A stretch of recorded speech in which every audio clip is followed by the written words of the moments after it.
Shalom, selamat pagi Bapak Ibu Saudara yang dikasihi Tuhan. Selamat datang di rumah Tuhan. Saat ini kita persiapkan hati dan pikiran kita untuk memuji dan menyembah Tuhan. Sebelum kita mulai ibadah kita, mari kita bersatu di dalam doa. Bapak, kami mengucap syukur hari ini Tuhan. Kami boleh berkumpul di dalam bait-Mu yang kudus Tuhan. Biar kiranya Tuhan sucikan, kuduskan hati dan pikiran kami.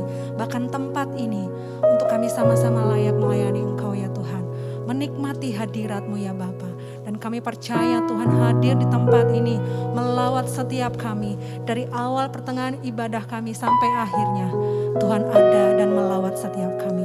Kami berdoa buat teman-teman kami, saudara-saudara kami yang masih dalam perjalanan. Tuhan percepat langkah mereka. Agar kami sama-sama menikmati hadirat Tuhan di tempat ini. Terima kasih ya Tuhan, terima kasih. Tidak ada satupun kami yang terlewatkan oleh Engkau ya Tuhan. Semua kami boleh mengalami Tuhan hari ini. Dalam nama Yesus kami serahkan ibadah ini ke dalam tangan Tuhan. Haleluya, amin. Mari sama-sama kita bangkit berdiri. Kita mau datang di hadirat Tuhan. Kami bawa penyembahan kami yang terbaik buat Engkau ya Yesus. Sebab Kau layak terima pujian dari setiap kami Tuhan. Haleluya.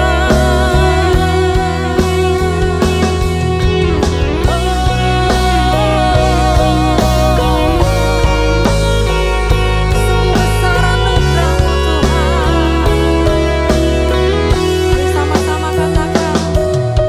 Sungguh besar setiamu.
Kami percaya Tuhan mendengar seruan hati kami.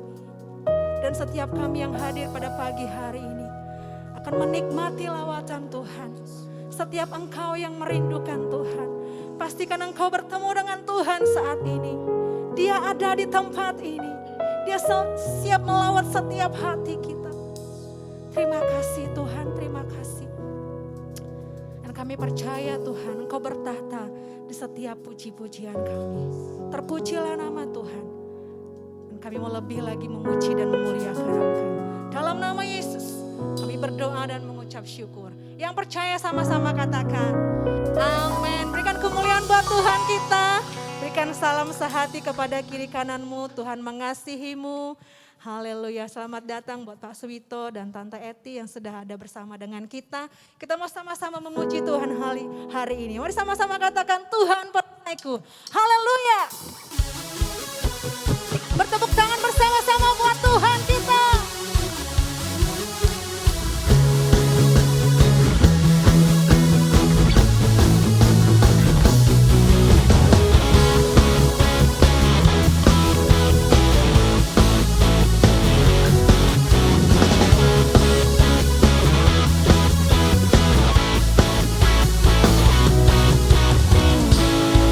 Tinggal dekatmu ku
siapkan hati kami untuk kebenaran firman-Mu Tuhan.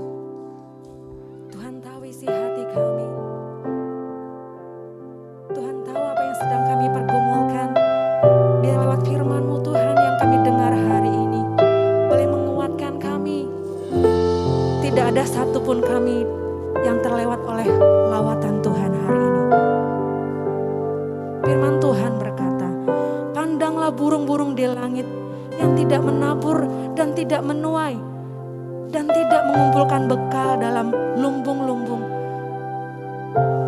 namun diberi makan oleh Bapamu yang di sorga. Bukankah kita jauh melebihi burung-burung itu? Dan mengapa kamu khawatir akan pakaian? Perhatikanlah bunga bakung di ladang yang tumbuh tanpa bekerja. Tuhan berkata, jangan khawatir. Apapun yang sedang kita alami hari ini, percaya Tuhan tahu dan Dia akan membuka jalan bagi setiap kita. Mari kita nyanyikan pujian ini sama-sama. Amin.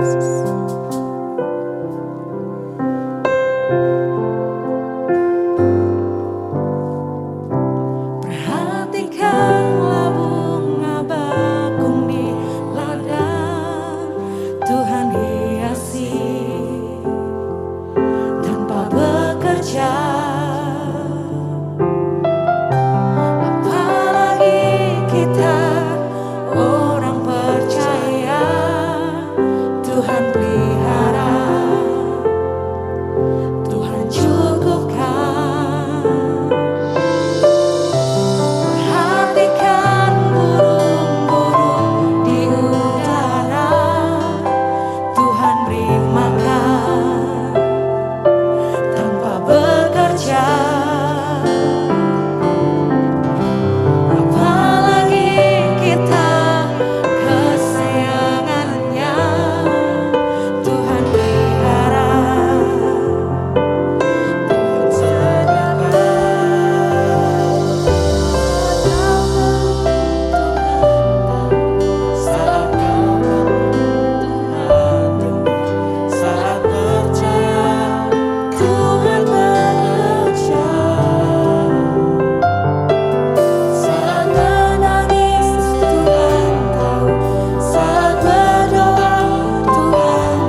Saudaraku, mari kita masuk di dalam doa.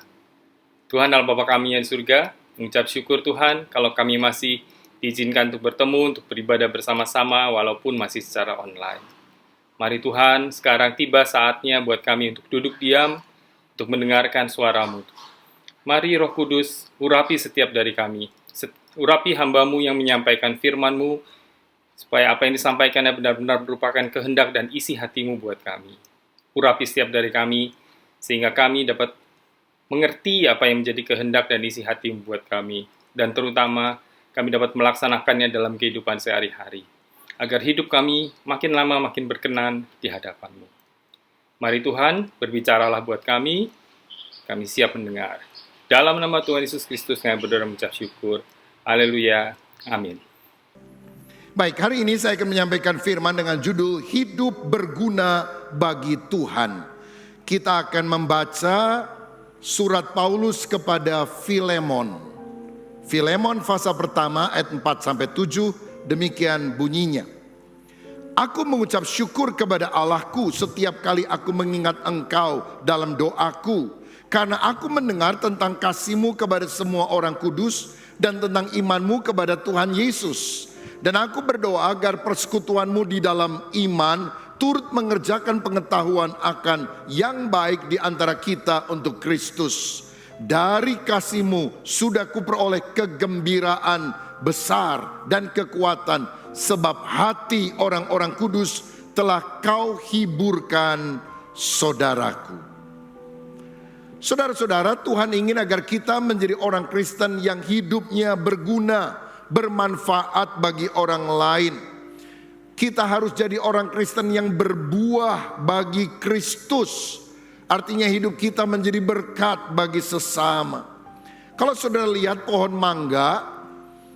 mangga tidak pernah makan buah mangga. Yang makan buah mangga adalah orang lain, bukan pohonnya sendiri. Pohonnya enggak egois.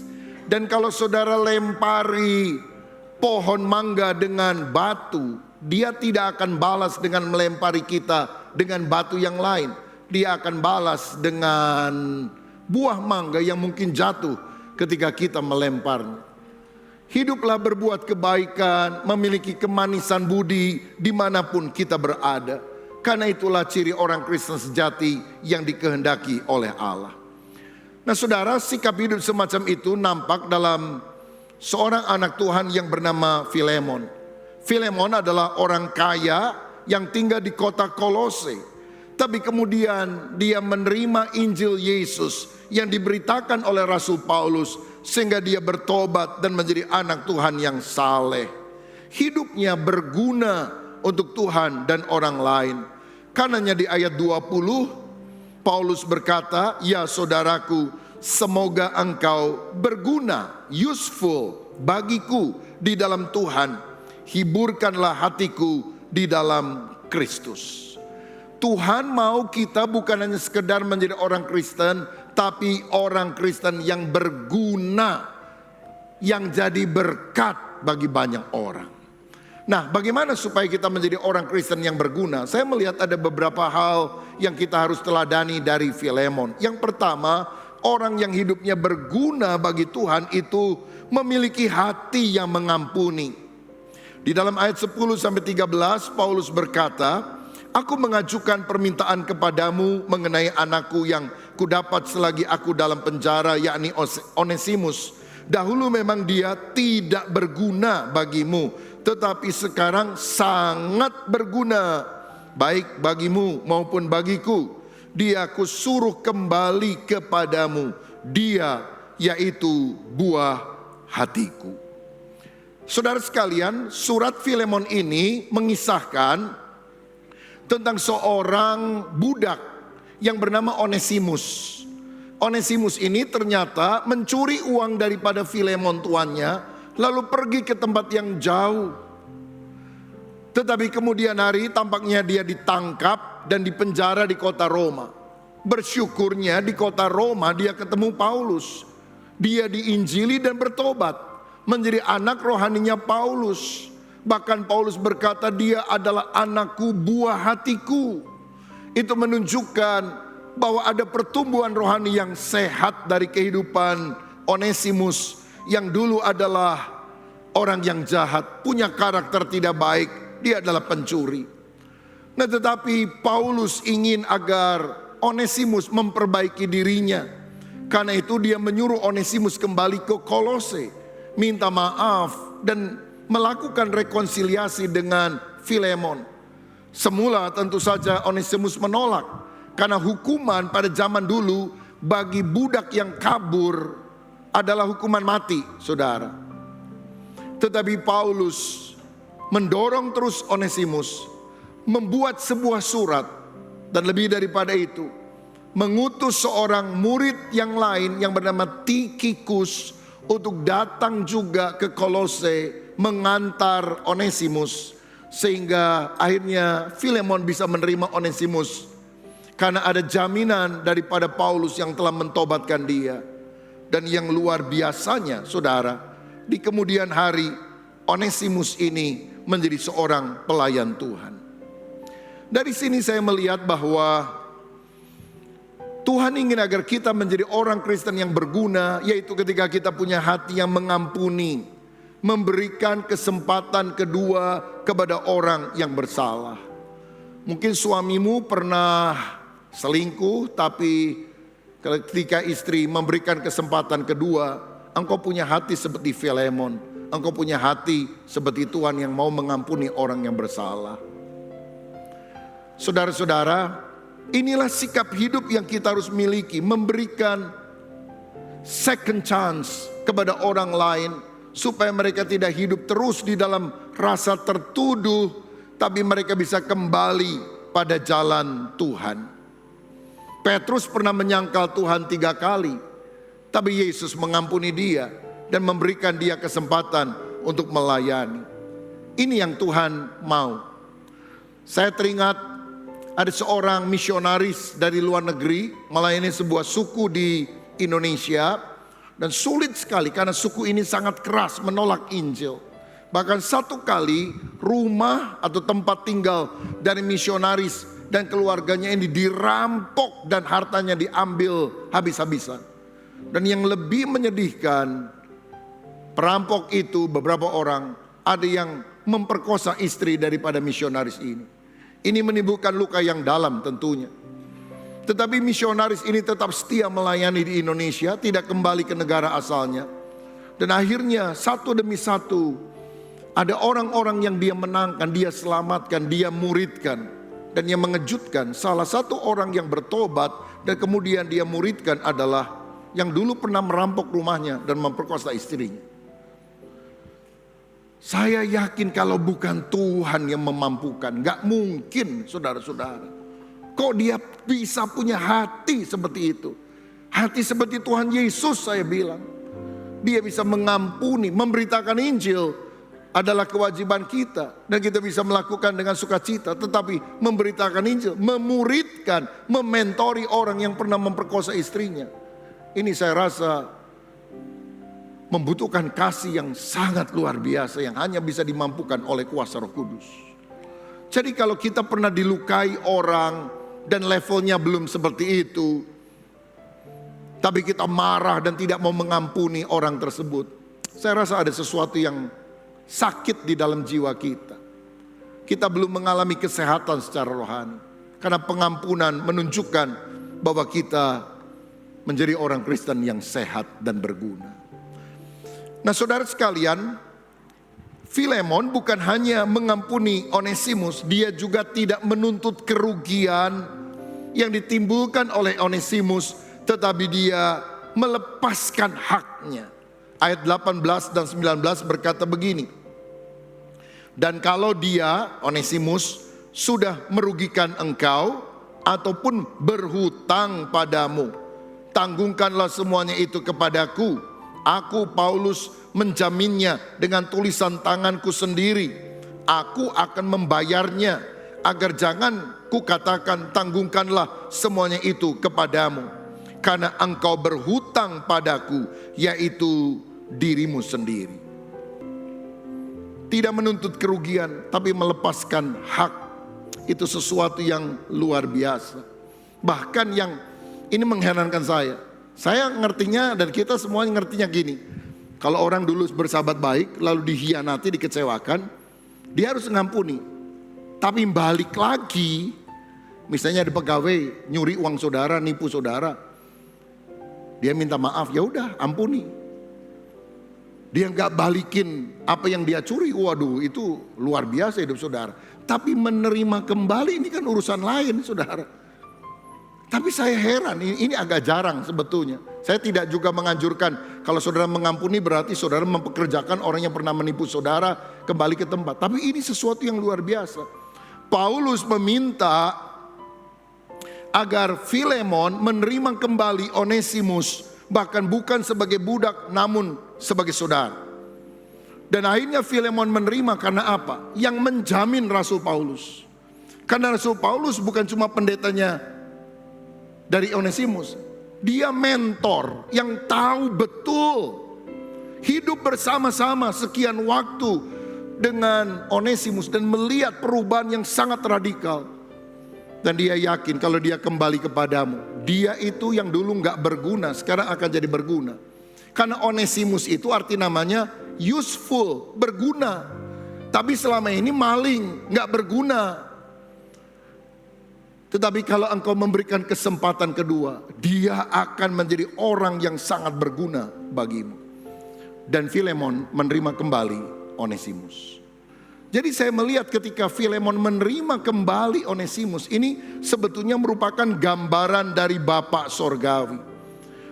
Di dalam Kristus kita yang sudah berdosa, yang seharusnya dibuang saudara, itu diterima kembali karena Kristus membenarkan kita, menebus kita dengan darahnya, membayar lunas segala hutang dosa kita. Dan lebih daripada itu, Bapa menjadikan kita sebagai anaknya.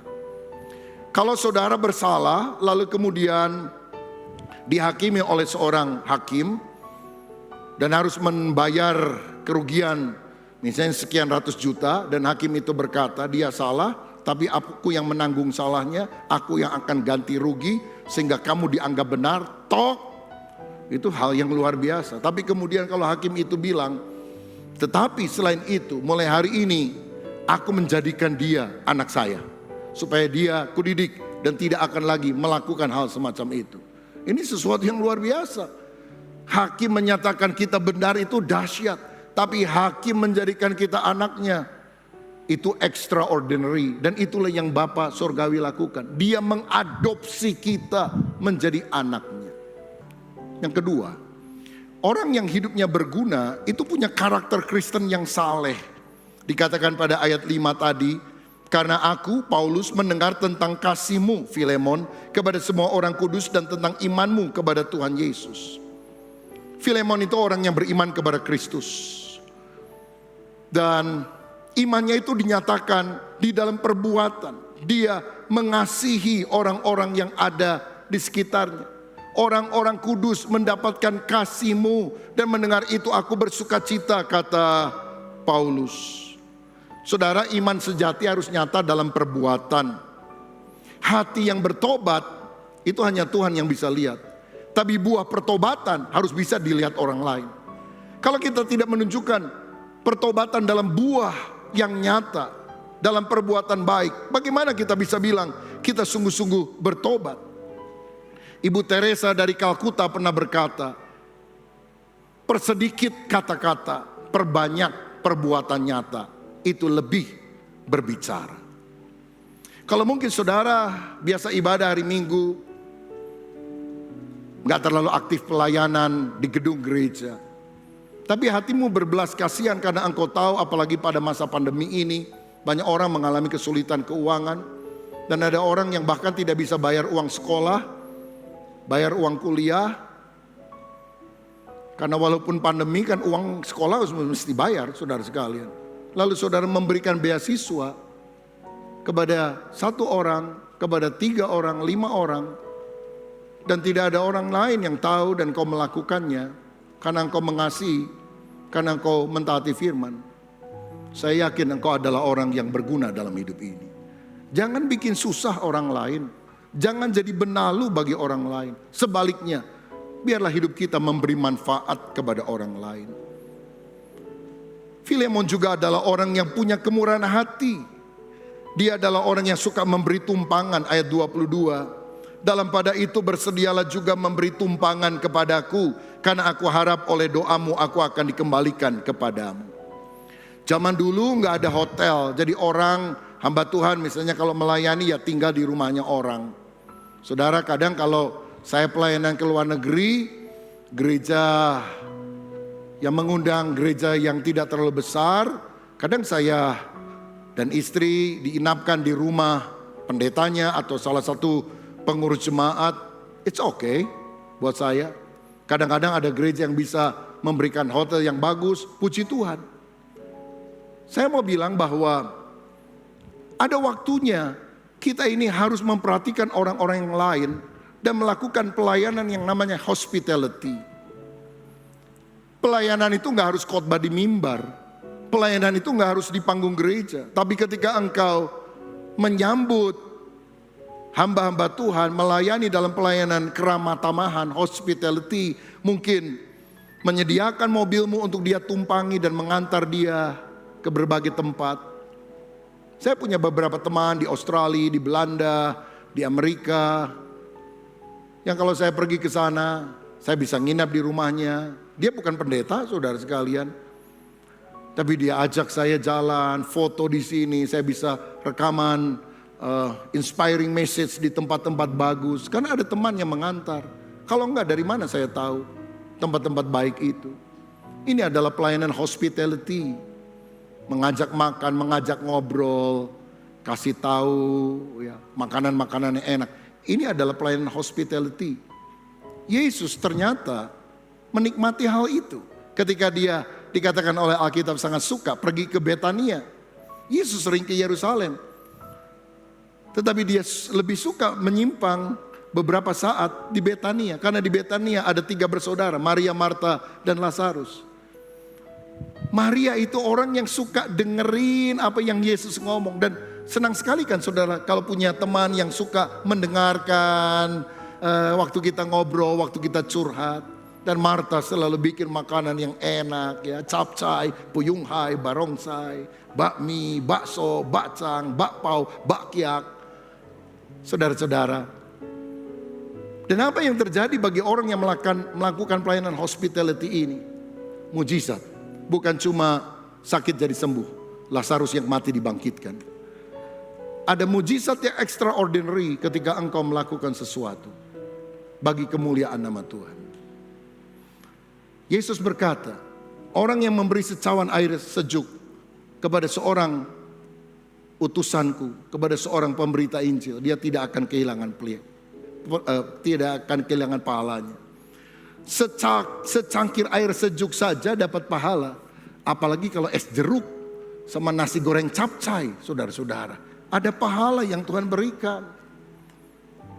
Ketika saya melihat banyak pendeta GBI khususnya yang meninggal di tengah masa pandemi ini. Dan banyak di antara mereka juga yang di desa-desa orang-orang miskin.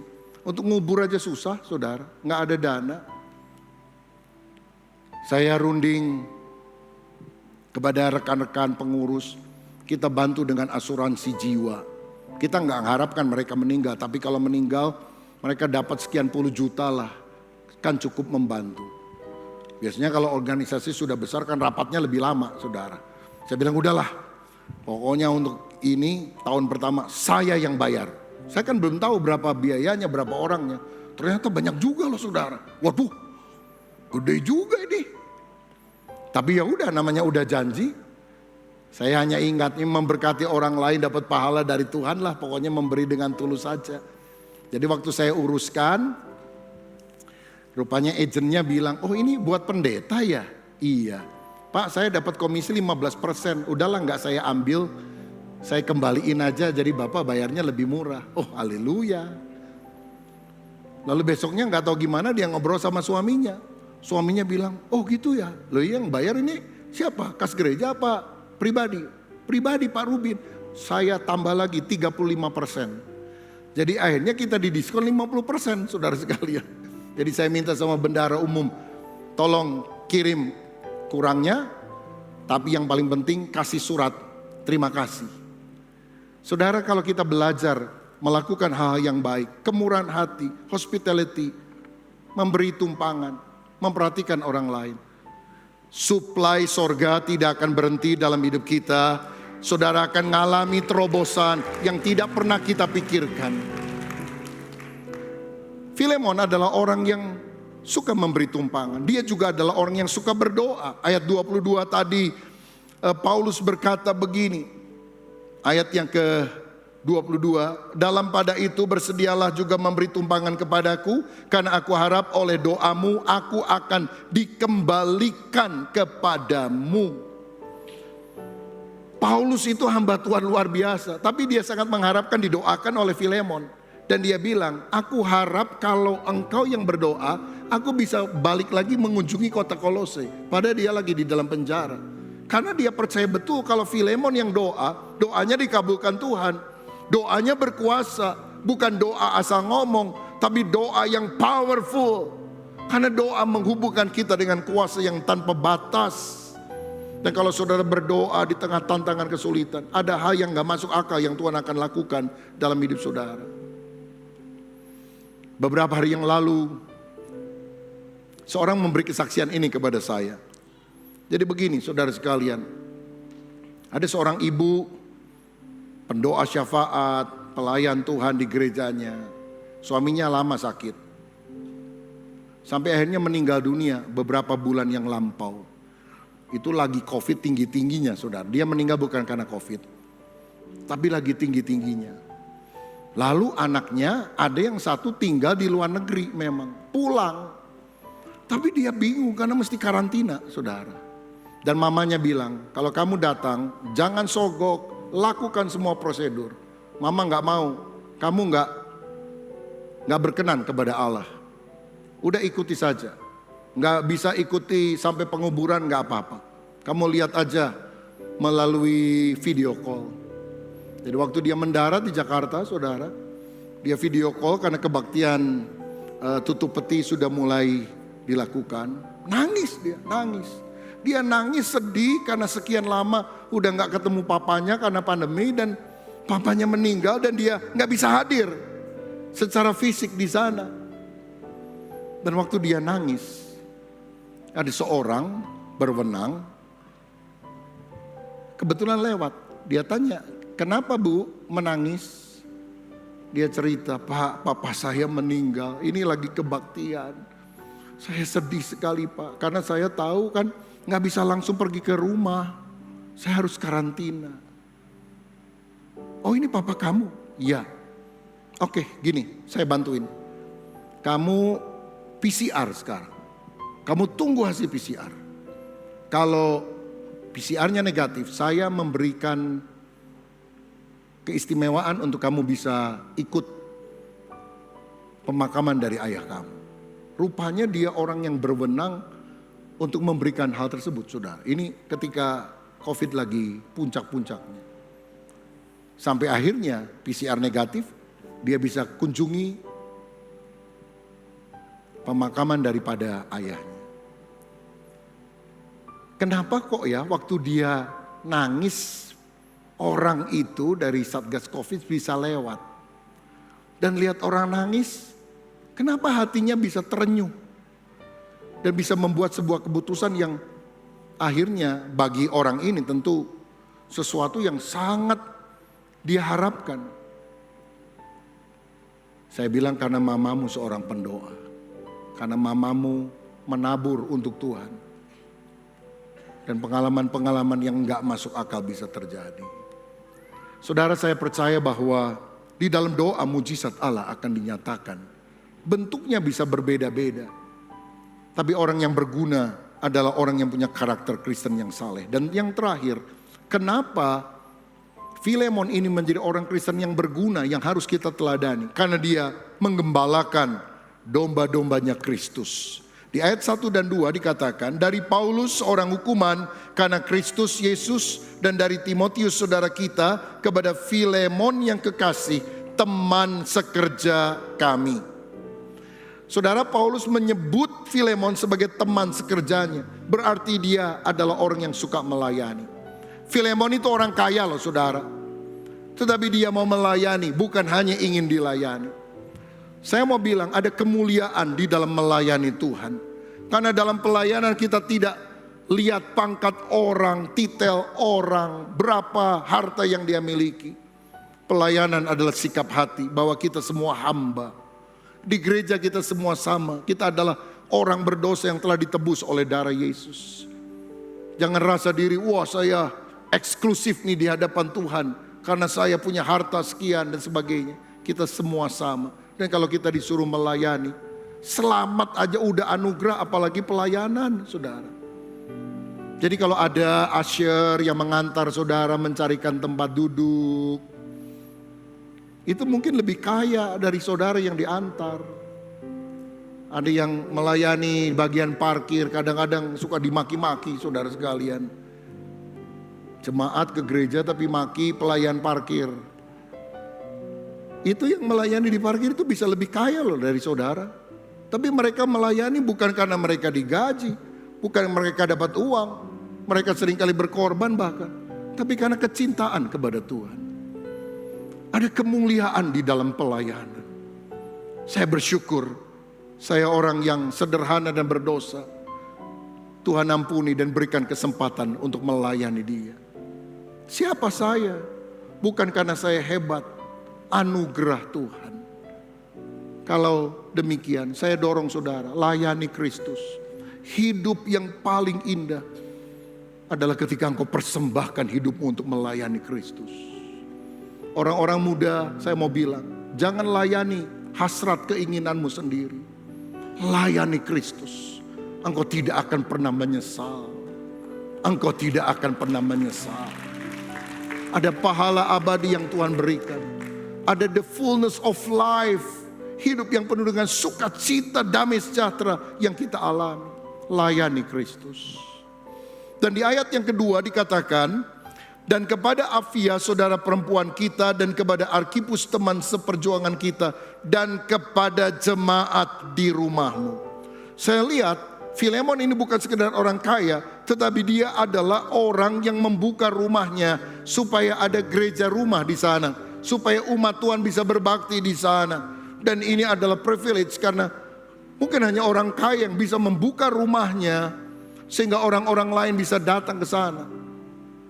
Ada jemaat di rumahnya. Berarti dia juga menjadi pemimpin rohani. Kalau setidaknya sekarang dia menjadi pemimpin komunitas sel. Kenapa Filemon ini diberkati, dipakai Tuhan, namanya masuk dalam Alkitab?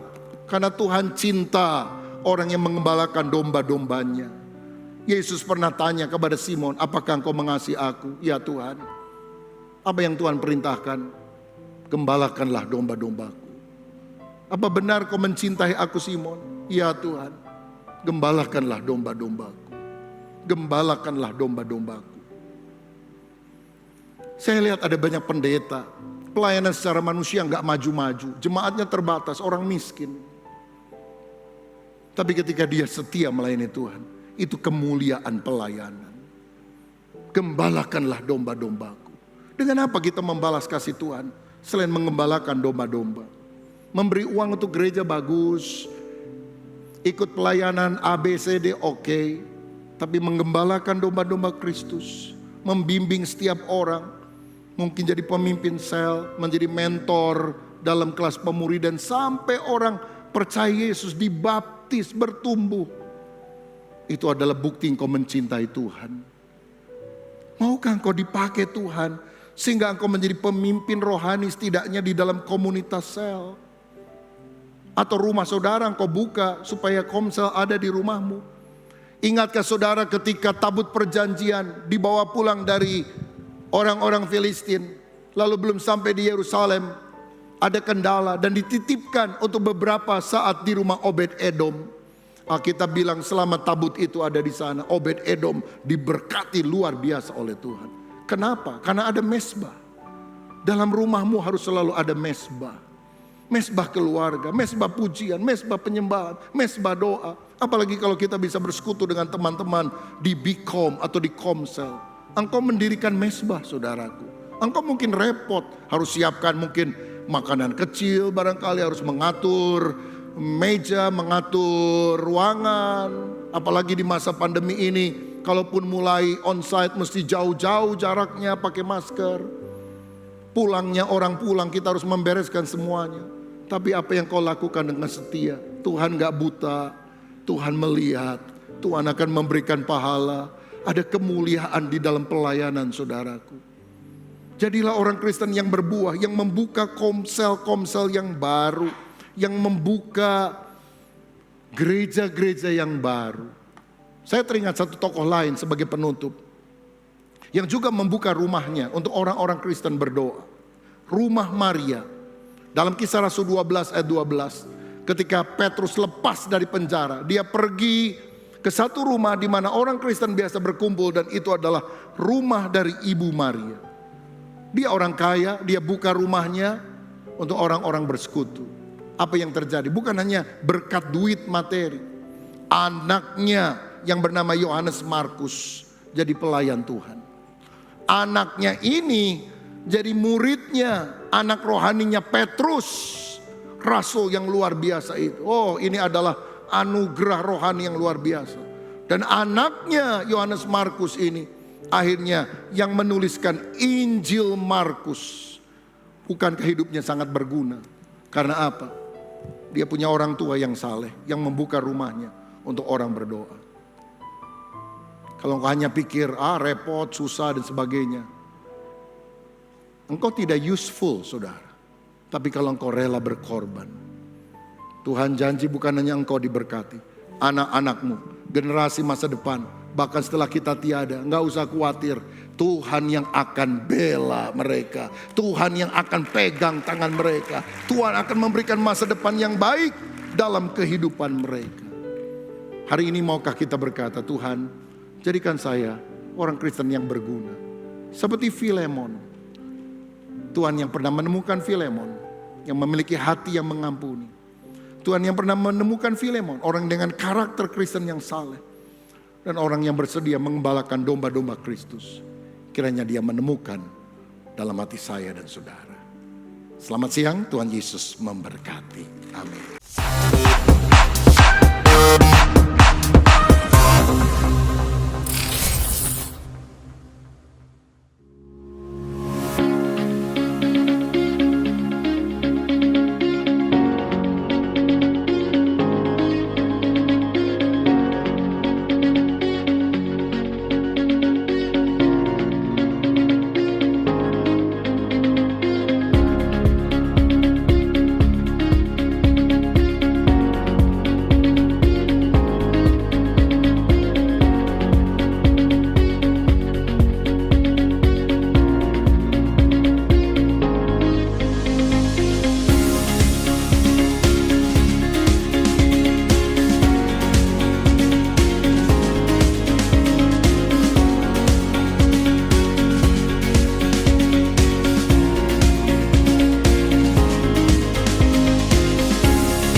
Kepada seluruh pelayan GBI Bethel, Anda diwajibkan mengikuti konser doa sekaligus mendapat arahan dari Bapak Gembala, Pendeta Dr. Rubin Adi Abraham.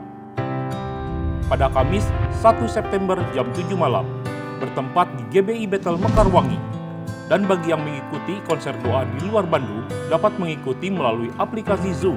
ID meeting akan diberitahukan via WhatsApp.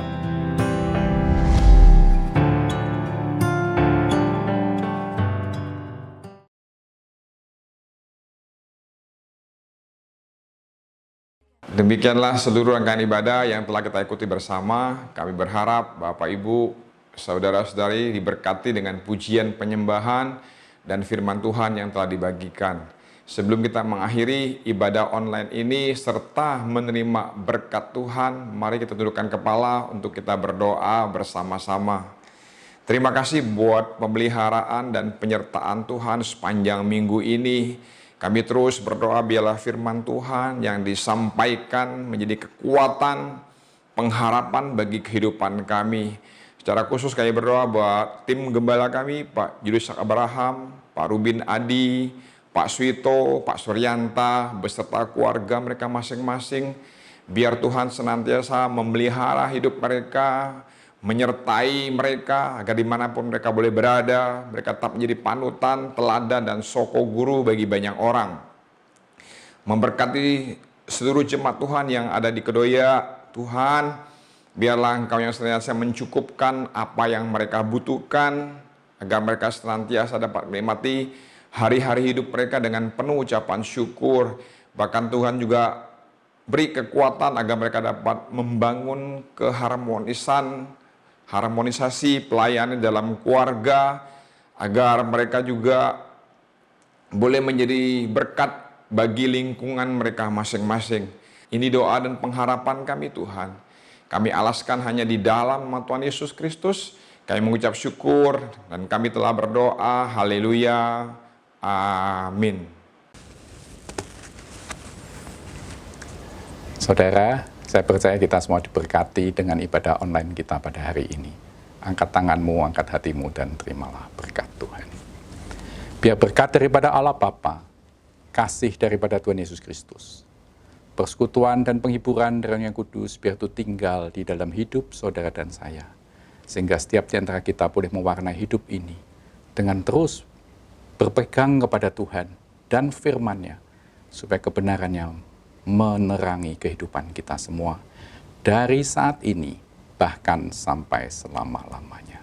Yang percaya bersama-sama kita katakan amin. Tuhan memberkati. Salam sehati.